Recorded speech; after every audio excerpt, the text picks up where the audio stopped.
Extra time. One must not get surprised by the bounce here. You have to maintain composure when you get sudden change of bounce, which you experience in South Africa. There are other pitches that bounce around the world as well, but here bounce can be steep, and it can be quite steep from length also. So I think those are things that you need to mentally tune yourself to get over and adjust to, and accept that this is going to be a major part of batting in South Africa. So last time as well, when we came here, we all experienced that in the ODI series initially, but by the test matches I think we were all well equipped, and we knew exactly what the wickets were going to behave like, so we played them much better. So as I said, the first game gave us a lot of exposure to that. Still, having said that, this pitch is going to be pretty similar in terms of pace and bounce, but I feel definitely the batting order, through the mistakes that we committed in the first game and through the experience that we gained in the first game, we are certainly in a much better shape to counter their bowling attack in this game. I don't think we need to panic because of collapses. People need to apply themselves much better. Whether you're playing 5 batsmen or 6, you still need to apply yourself. It doesn't mean that if you're playing 6 batters, you can afford to go out there and play loose shots. We still have to have a solid technique and go out there and be ready to face bowling spells which are going to be difficult. We need to embrace that.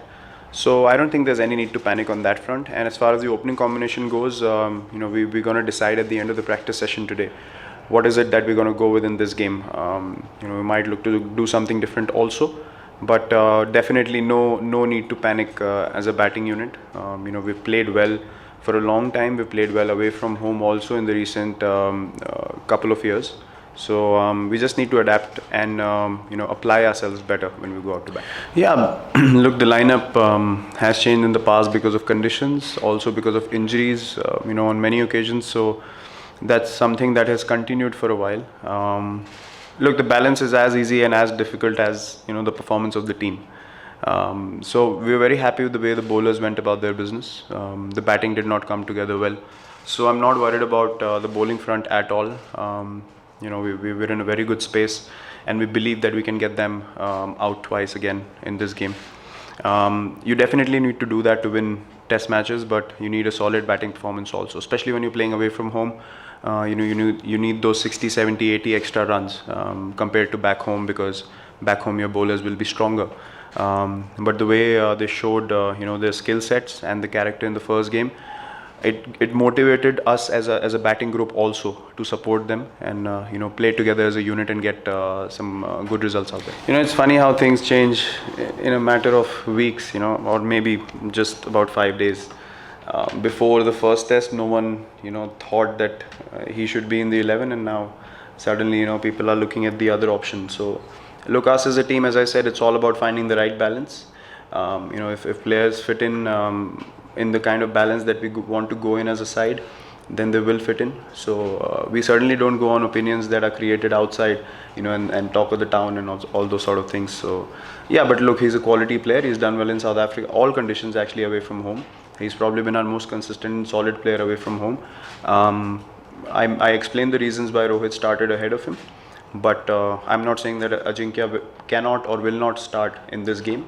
As I said, possibilities are all open at this moment, and we shall decide after practice. Look, all kinds of situations are possible. You need to weigh every scenario that you want to go in with. What are the pros and cons that come along with it, and then finally come to a conclusion that feels balanced among all the situations that you're thinking of. So yeah, as I said, there are all kind of possibilities here. We have looked at how the games have panned out in the past as well here, and how many overs have been bowled by spinners and fast bowlers. But as I said, it's again a good sign to see the pitch being lively, purely because our batsmen are willing to take up that challenge again, and the bowlers anyways, as I said, are looking forward to doing the same job that they did in Cape Town also. So yeah, we're still to talk about the different combinations that we can go in with. Again, it's about finding the right balance. Pace can be as intimidating as you want it to be. A guy who's swinging and seaming the ball at 120 looks like 150 when the wicket's tough. But it doesn't really matter if a guy is bowling at 140 or 150, as long as you're going in there, you're ready to take the challenge. You accept that when the conditions are fast and bouncy, you are bound to get hit every now and then. And you as an individual, you must not feel that it's something strange that's happened. You must accept it as a part of playing in conditions that are not your own. And going about your business, again, I think what's very important is to show character, and to show positive attitude out in the middle. That's what matters. The moment you do that, your body immediately starts moving well, and then the pace does not seem as quick as when you're not mentally there. So I think it's just a mental adjustment. Pace is something that a lot of us have gotten used to playing at the international level, so that is not something that really troubles people many times. If a guy is bowling a good spell, that's a different scenario, but it's all in an individual's head. It's very crucial. I think to win tests anywhere in the world, you need to win sessions, and you need to stay in the present moment and try to win each moment that comes your way.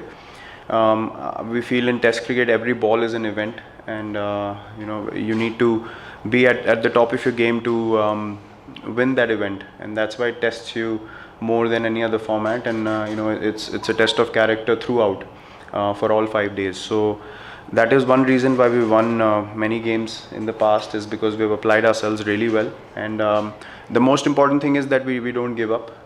Even after being put under pressure, we are a team that looks to get up and fight back and get back into the game. So we're not we're not a team that gives oppositions easy victories. We're going to test them, and in a scenario where we have a chance to go at the target or for a victory, everyone knows that we will do that. So but yeah, very important for that is to maintain your composure and break down the number of sessions you have, and in between the sessions also break down time frames of how you want to go about 15 minutes, 20 minutes, half an hour, and what the team needs at every particular moment is a priority for all of us. I mean, it looks like a really lively pitch, and exactly what we expected it to be, and we actually wanted it to be that way, so that both teams are into the contest, provided they play some good cricket. So we're pretty happy to see the wicket, how it behaved in Cape Town.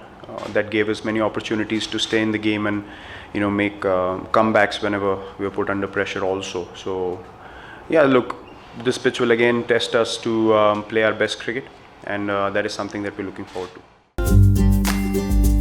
Hit the subscribe option and the bell icon to get all the exclusive sports videos on Extra Time.